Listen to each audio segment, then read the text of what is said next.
वो शुभ घड़ी है आपके जीवन की,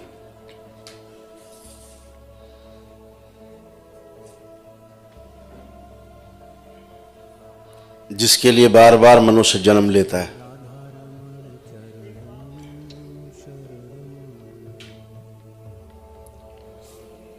भूला रहता है।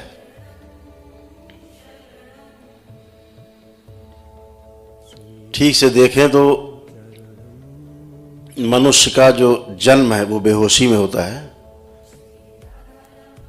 इसलिए आपको आज तक याद नहीं कि आपका जन्म कैसे हुआ। और मनुष्य की जो मृत्यु है, अगर वह मनुष्य समाधि को प्राप्त नहीं है, मानव नहीं बन पाया है, तो उसकी मृत्यु भी बेहोशी में ही होती है। ध्यान रहे, जिसकी मृत्यु बेहोशी में होगी उसका जन्म भी बेहोशी में ही होगा, और जिसकी मृत्यु होश पूर्वक होती है, पूरे होशो हवास में होती है, जानबूझकर अपने शरीर को छोड़ता है,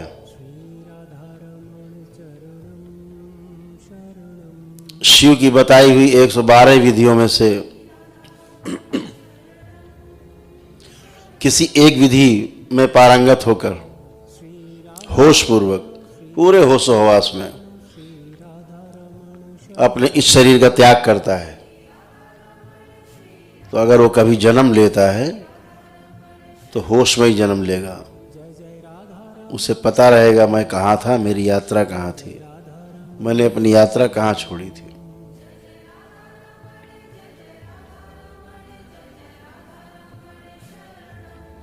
इसीलिए आपने तमाम किस्से कहानी सुने होंगे महापुरुषों के, कि जन्म लेने के बाद उनकी तमाम तरह की लीलाएं शुरू हो गई, क्योंकि उन्हें पता है पिछला सारा वहीं से शुरू होते हैं।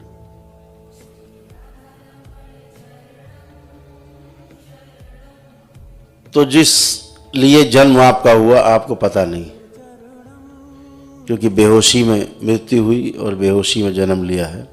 लेकिन ये सुअवसर है कि आप जब कभी भविष्य में अपने इस नश्वर शरीर का त्याग करें तो पूरे होश पूर्वक करें, ताकि जन्म लेने की बाध्यता न रहे।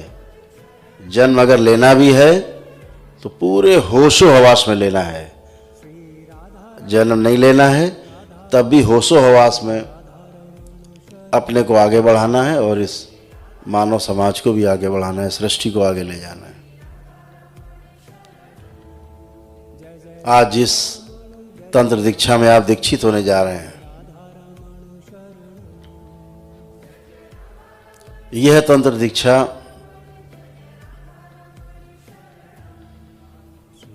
कभी द्वापर में थी,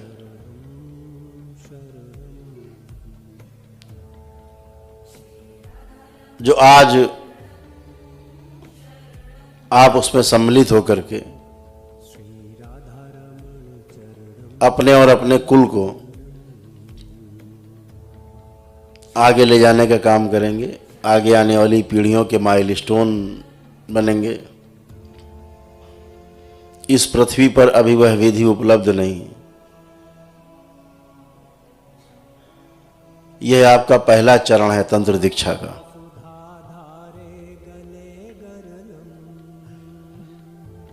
अभी 20 चरण इसके बाद बाकी है।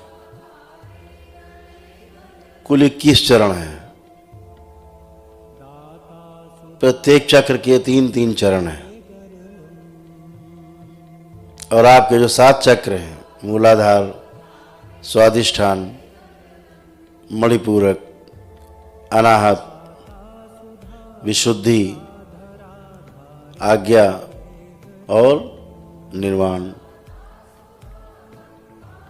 ऐसे 21 सोपान हैं आपके, 21 चरण हैं आपके इस तंत्र के दीक्षा के।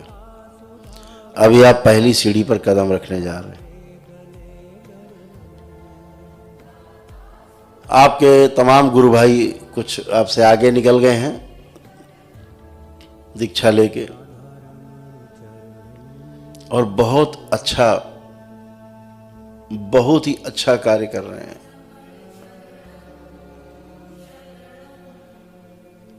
मैं देखता हूं कि कितने सुंदर सुंदर पुष्प खिल रहे हैं, कितने सुंदर सुंदर कमल खिल रहे हैं, बेहोशी में सही लेकिन खिल रहे हैं।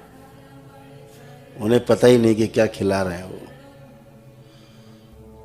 लेकिन मैं देखता हूं कि अंदर अंदर जो पीछे शरीर है ना, सब खिलखिला रहे हैं, पुष्प की तरह, कमल के पुष्प की तरह खिल रहे हैं। अद्भुत है।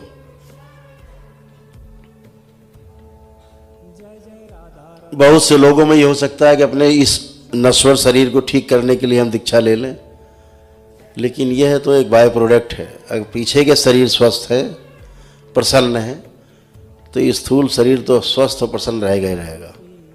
ये इसका बाय प्रोडक्ट है। पीछे वाले गड़बड़ है तो इस पे दिखाई देगा सब गड़बड़ है। तो ठीक इसको करने का प्रयास नहीं करना है। ठीक जो अंदर वाले हैं, जिसके लिए दीक्षा मिल रही है, जो दीक्षा ले रहे हैं, वो इस शरीर के अंदर है। दीक्षित ये शरीर नहीं हो रहा है, यह तो साधन मात्र है। असल में दीक्षा तो इस शरीर के पीछे जो है वो ले रहे हैं, और आपके द्वारा कमाई गई पूंजी तप की, जप की, आपकी ही रहेगी। इस पूरे सृष्टि में किसी की हैसियत नहीं जो आपका जप तप, आपका पुण्य आपसे छीन ले, चुरा ले, बगैर आपकी इच्छा के उसके दर्शन भी नहीं कर सकता वो।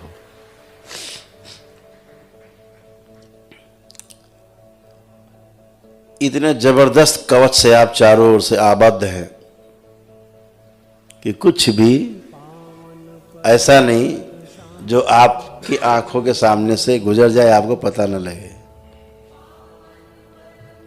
अद्भुत ऊर्जा है, बहुत ऊर्जा है आप सब लोगों में। अभी जब आप तंत्र दीक्षा में दीक्षित होकर के आज के बाद से जब जप में जाएंगे, तब आपको उस ऊर्जा का एहसास होगा जो आप करना चाहते थे। अगर आप ठीक से कर ले गए उसको, तो निश्चित रूप से बहुत अद्भुत है। आपका जीवन तो धन्य होने वाला ही है। पूरा परिवार भी आपके इस नए रूप को देख करके निश्चित रूप से इसका आचरण करने का मन करेगा। इस संसार में शिक्षा जो है वह शब्दों से पूरी नहीं हो सकती।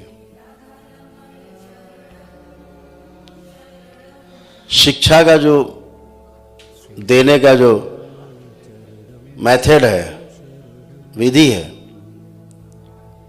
वह आचरण है। बिना दिए ही आचरण से शिक्षा हो जाती है। जैसे माता पिता में जो आचरण है, वो आचरण बच्चों में जाएंगे ही जाएंगे। उसके लिए बोलना नहीं पड़ेगा, वो जाएंगे।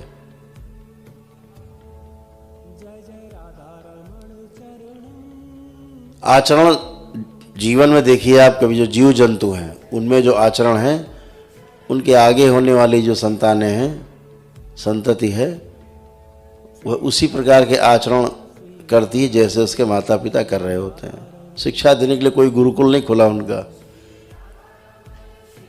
तो मनुष्य जाति में भी ये है, क्योंकि पीछे से वो भी आया है यात्रा करके। तो वो जो शिक्षा का जो मूल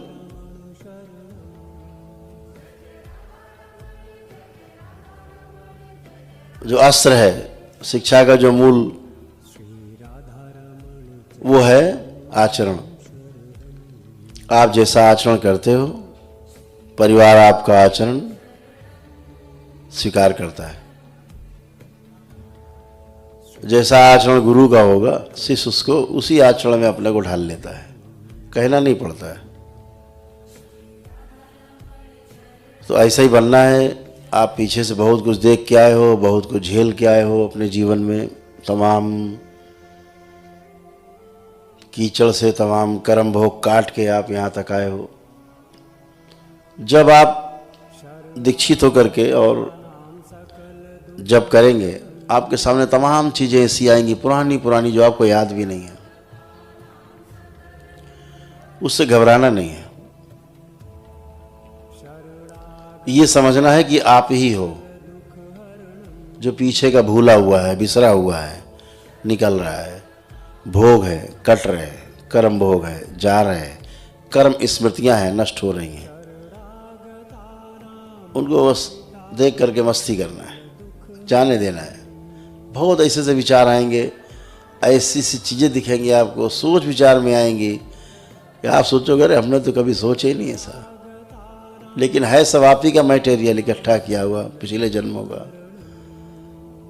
तो एक एक चीज़ आएगी और नष्ट होती हुई चली जाएगी, यानी कि आ रही है, जा रही है, आती जा रही, जाती जा रही है। और ये भी अद्भुत होगा, जो चला गया एक बार उसको दोबारा देखने की कोशिश करोगे दिखेगा ही नहीं, क्योंकि वो नष्ट हो चुकी स्मृतियां होंगी, आप उन्हें दोबारा नहीं देख सकते। तो आपका अपना ही है, कर्म भोग है, कटते जाएंगे, कटते जाएंगे, कटते जाएंगे, आप हल्के होते जाओगे। ये इस तंत्र दीक्षा में, तंत्र का अर्थ ही, आप बार बार मैं कहता हूं, तंत्र का अर्थ ही व्यवस्था है। तंत्र का अर्थ ही व्यवस्था है। जहां अव्यवस्था है वह तंत्र नहीं हो सकता। जहां पर टोना टुटका है, जादू टोना है, चमत्कार जैसी चीजें हैं या रहस्य जैसी चीजें हैं, वो तंत्र नहीं हो सकता। जो व्यवस्था है वो छुपी नहीं होती, व्यवस्था खुली खुली होती है। जैसे आपके दरबार में एक एक चीज खुली हुई है। छोटे छोटे बच्चे जानते हैं दरबार की विधि के बारे में, दरबार के कॉन्सेप्ट के बारे में। तो तंत्र शब्द का अर्थ ही व्यवस्था है। जो अव्यवस्था फैलाए वो तंत्र नहीं है, वो टोने टुटके हैं। वो अपना जीवन भी नष्ट करता है आदमी, दूसरों का भी नष्ट करता है। वो तंत्र नहीं है, व्यवस्था नहीं है। तंत्र का अर्थ है स्वयं व्यवस्था में जीना, व्यवस्था में भागीदारी करना और व्यवस्थित बने रह करके दूसरों को भी व्यवस्थित करना। इसलिए दीक्षा आपकी है कि आप स्वयं व्यवस्थित हों और दूसरों को भी व्यवस्थित होने के लिए उनका मार्ग प्रशस्त करें। हमेशा ध्यान रखो, ये शक्ति जो आपको मिलेगी वह केवल लोक कल्याण के लिए ही मिलेगी। अगर आप कभी किसी का बुरा करने की सोचोगे, एक क्षण में आपकी शक्ति दरबार में जमा हो जाएगी, कुछ नहीं कर सकते आप। अपना कल्याण करिए, परिवार का कल्याण करिए, समाज का कल्याण करिए, पूरे अस्तित्व का कल्याण करिए। उस कल्याण में आपका कल्याण छिपा हुआ है। सब कुछ कल्याणमय हो, सब कुछ शिवमय हो। किसी को कष्ट दे करके आप कभी सुखी नहीं रह सकते।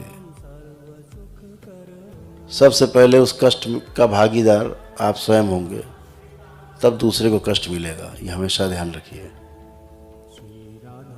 तो हमेशा सुख दे करके सुख मिल सकता है। किसी को मुस्कुराहट दे करके आपके अंदर मुस्कुराहट आ सकती है। किसी को कष्ट दे करके आप में मुस्कुराहट नहीं, कुटिलता आती है। तो हमेशा ध्यान रखना है कि जहां पर आपकी संतुष्टि है, सामने वाले की संतुष्टि है, उभय संतुष्टि है, वही तंत्र है। सामने वाला भी सुखी है और आप भी सुखी है उससे, वही तंत्र है। तो हमेशा इस बात का ध्यान रखना है कि जो भी जप करें लोक कल्याण के लिए मन में भावना करके करें हमेशा। और लोक कल्याण की भावना में आपकी कल्याण की भावना निहित है, उसी में है, समाविष्ट है उसका। निश्चित रूप से आप एक नए रास्ते की ओर चल रहे हैं, लेकिन रास्ता बहुत सुगम है। अगर आपका मन साफ है, ये रास्ता बहुत सुगम है, एकदम सरल है, जटिलता है ही नहीं। इतना सरल है, इतना सरल है कि आप उसकी कल्पना अभी नहीं कर पा रहे हैं। अभी तो आपको लग रहा है कोई जटिल काम है ये। सत्य से सरल कुछ भी नहीं, और असत्य से कठिन दूसरा कोई काम है नहीं। असत्य के लिए बहुत आडंबर करने पड़ते हैं, सत्य के लिए कोई आडंबर नहीं। चाहे जहां बैठ जाओ, चाहे जिससे मिल लो, चाहे जहां चले जाओ। असत्य के लिए फिर आडंबर है, बड़े बड़े आयोजन, बड़े बड़े ढोल ताशे नगाड़े, मजमा, हैं? सत्य के लिए कुछ भी नहीं। सत्य के लिए लोग कहते हैं ना, सत्य की खोज, ये वाकई गलत है। हमेशा खोज आप असत्य की कर सकते हैं, सत्य तो हमेशा सामने रहता ही है। सत्य तो साथ में ही है, सत्य तो लेके ही घूम रहे हैं। दृष्टि नहीं जा रही केवल आपकी। अगर आपका गेस्टाल्ट केवल चेंज हो जाए, आपकी दृष्टि केवल परिवर्तित हो जाए, तो सब कुछ यही है। दृष्टि जब तक परिवर्तित नहीं होती, तब तक लगता है कि कुछ खाली है। जहां दृष्टि परिवर्तित हुई, सब भरा हुआ है।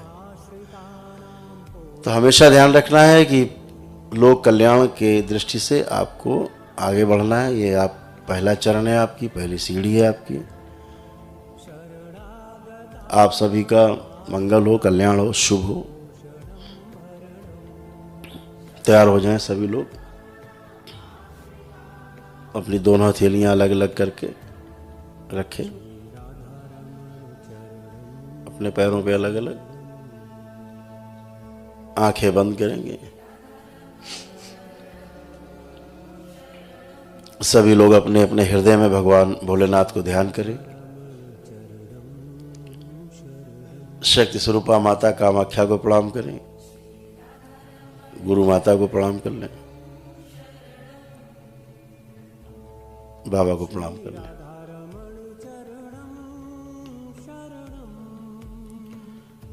प्रार्थना करें, पूजनी बाबा जी कृपा करके हमें शरण में लेकर हमें तंत्र दीक्षा में दीक्षित करने की कृपा करें।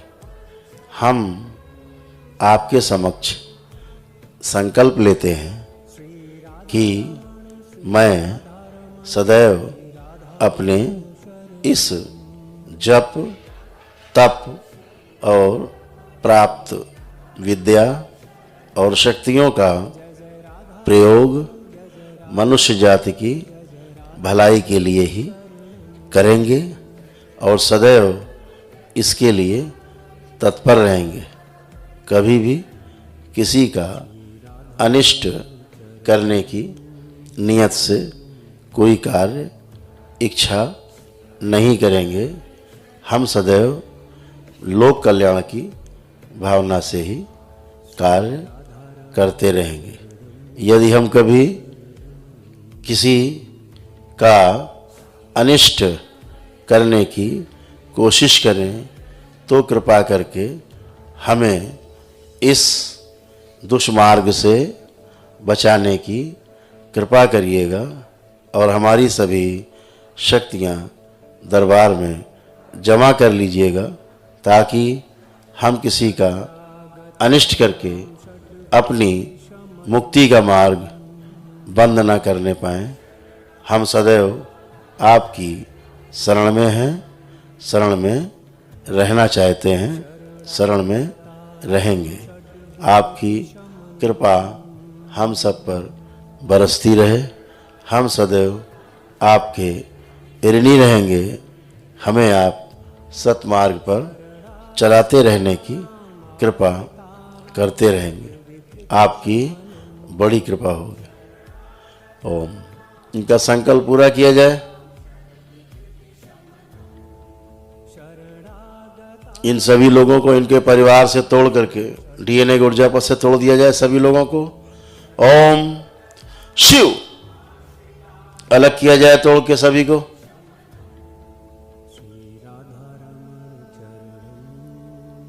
और इन सब का ऊर्जा का पथ, डीएनए का ऊर्जा पथ बिल्कुल अलग और अकेला बना दिया जाए। ओम शिव। सदा सदा के लिए अलग कर दिया जाए कुल से तोड़कर।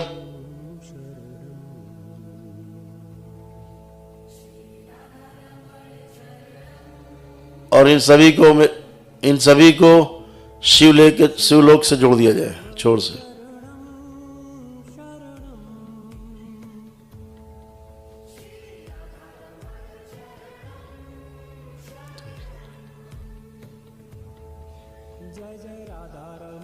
सदा सदा के लिए जोड़ दिया जाए। ओम शिव। सभी के कपाल खोल दिए जाए, आज्ञा चक्र और मूलाधार खोल दिया जाए। प्रहार। सबकी स्थूल सफाई कर दी जाए, गंदगी निकाल दी जाए।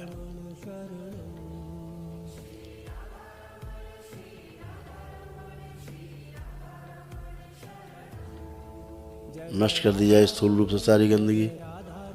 सदा सदा के लिए स्वस्थ कर दिया जाए।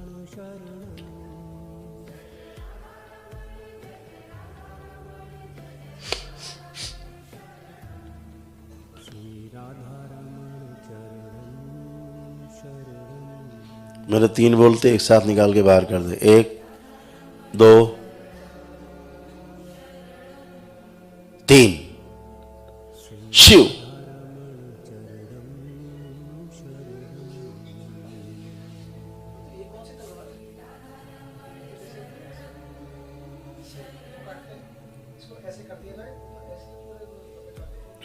इसीलिए इन्हीं लोकली बनी है तंत्र चित्त।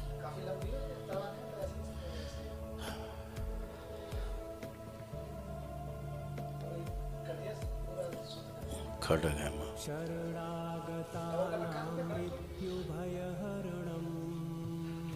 बैलेंस। वापस शिव।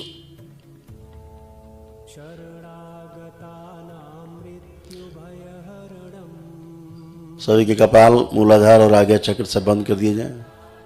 सभी की ऐठी हुई कुंडलिनी ऐठन छुड़ा दी जाए सबकी। ओम शिव। जितनी कुंडलिनियां सभी की अधोगामी हैं, सब ऊर्ध्वगामी कर दी जाए। ओम शिव। कुंडलिनी 15 सेकंड के लिए ऊपर उठोगी और आज्ञा चक्र तक जाओगी।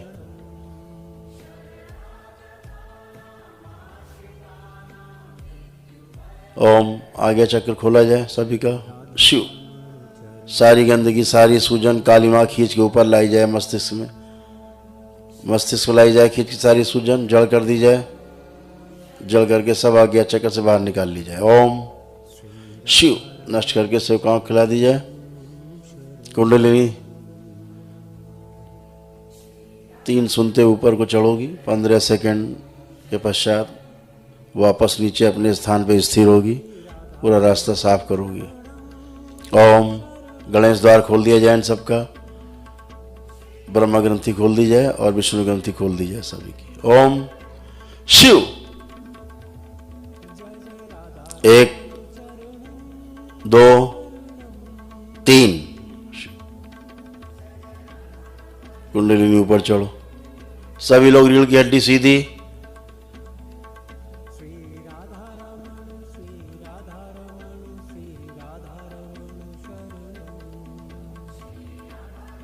अपना ध्यान आज्ञा चक्र पर, दोनों आंखों के बीच, भवों के मध्य में।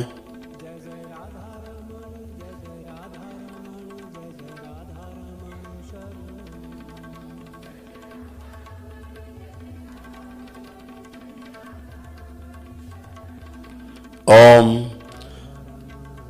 कुंडलिनी अपने स्थान पे स्थिर हो। शिव। शांति। एकदम शांत, एकदम शांत, आनंदित, एकदम नीचे। इन सभी के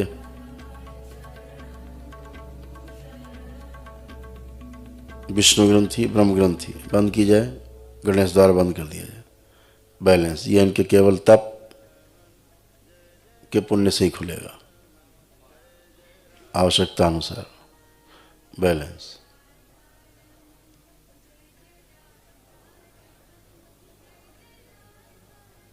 अंतर्दृष्टि इनकी खोल के रखी जाए।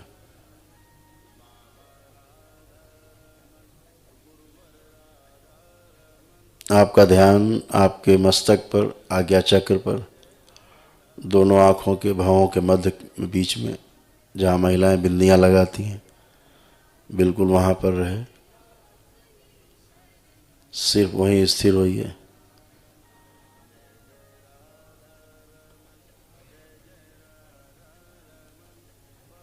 प्रत्येक चीज के प्रति सकारात्मक रहें, कोई विरोध नहीं, जो जैसा है वैसा स्वीकार करते हुए।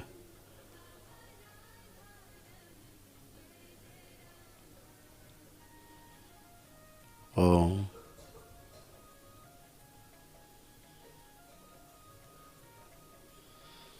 शिव।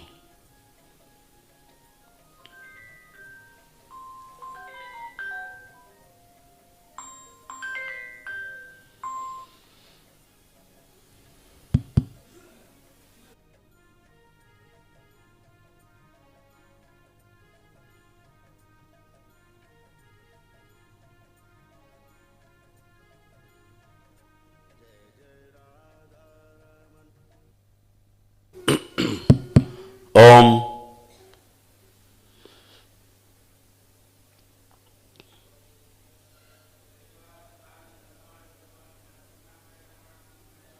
बैलेंस।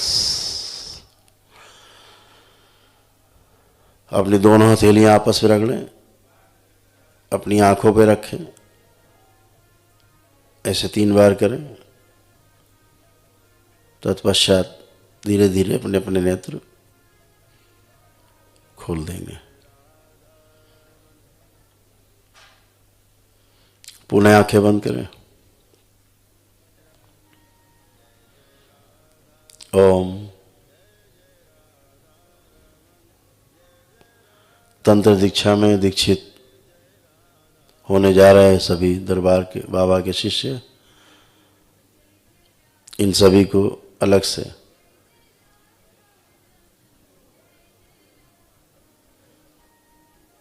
नौ हवन का पुण्य दिया जाए। शिव। एक आरोग्य हवन का पुण्य भी दिया जाए। शिव। सभी संकल्प पूरे कर दिए जाए इनके, सभी रोग और कष्ट इनके नष्ट कर दिए जाए सदा सदा के लिए। महामृत्युंजय कवच का इनको सबको आवरण प्रदान किया जाए। ओम शिव। आवरण के बाहर उच्चाटन और अग्नि फैला दी जाए। कोई भी आसुरी नकारात्मक शक्ति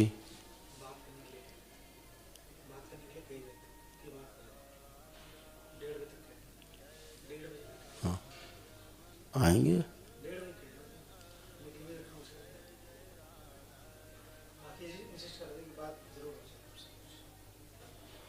ओम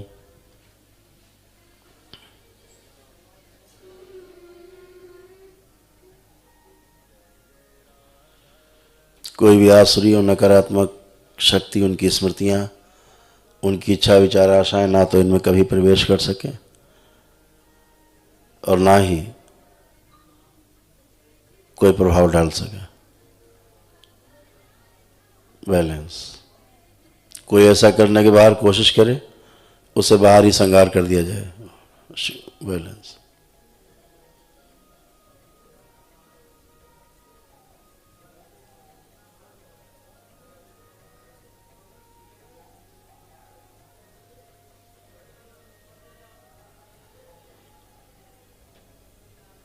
सात बार बोलिए ओम नमः शिवाय।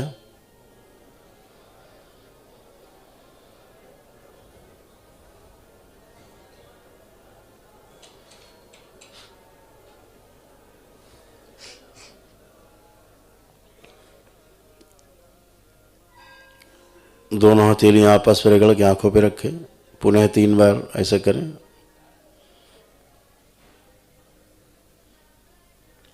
अपने अपने नेत्र पुनः खोल लें और 7 बार ओम नमः शिवाय बोल के अपने बंधन पे हाथ फेर दें।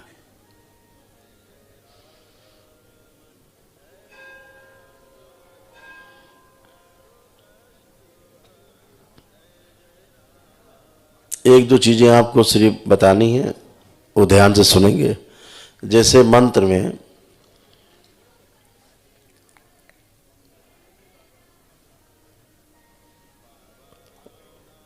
एक बिंदी होती है, वो आप अक्सर गलती करते हैं, फिर आपको कष्ट होता है, गलत मंत्र उच्चारण नहीं हो।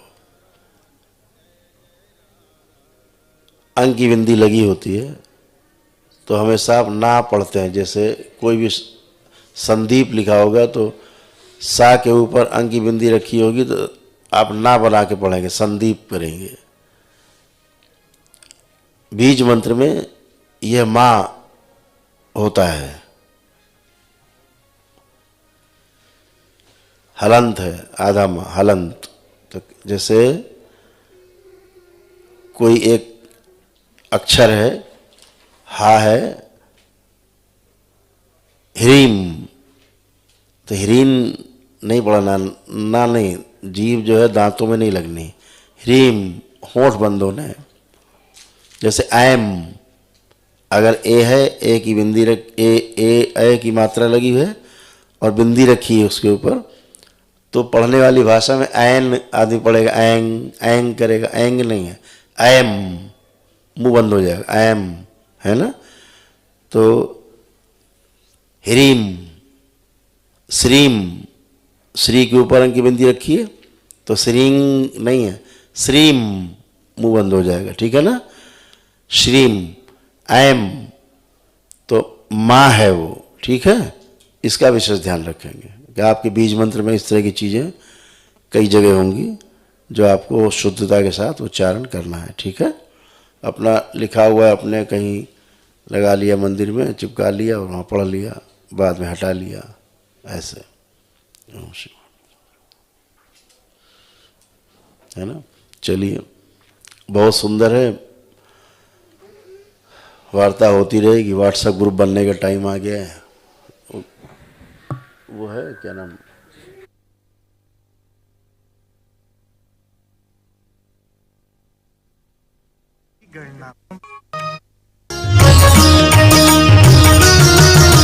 जय जय श्री राधा रमण, जय जय जय श्री राधा रमण।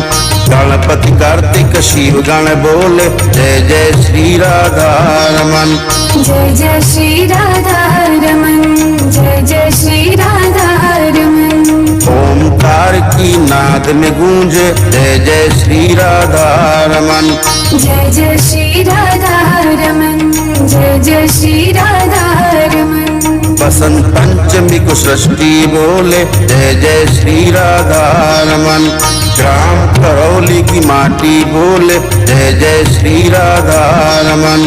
धाम करौली की माटी बोले, जय जय श्री राधा रमण। गुरु माँ का श्रृंगार बोले, जय जय श्री राधा रमण। जय जय श्री राधा रमन, जय जय श्री राधा रमन। गुरु माँ का कमलासन बोले, जय जय श्री राधा रमण। जय जय श्री राधा रमन, जय जय श्री राधा रमन।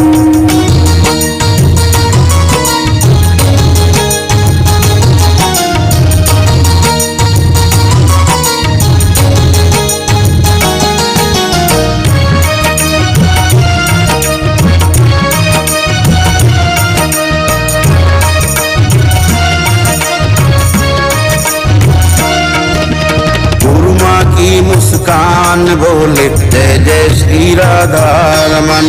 जय जय श्री राधा रमन, जय जय श्री राधा रमन। गुरु माँ की बीड़ा की तान बोले, जय जय श्री राधा रमण।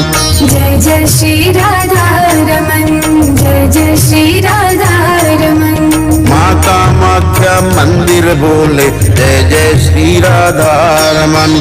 पावन शक्ति पीठ बोले जय जय श्री राधा रमन। 12 ज्योतिर्लिंग बोले जय जय श्री राधा रमन। कैलाश का कण कण बोले जय जय श्री राधा रमन। जय जय श्री राधा रमन, जय जय श्री राधा रमन। माँ शारदा की वीणा बोले जय जय श्री राधा रमन। जय जय श्री राधा रमन, जय जय श्री राधा रमन।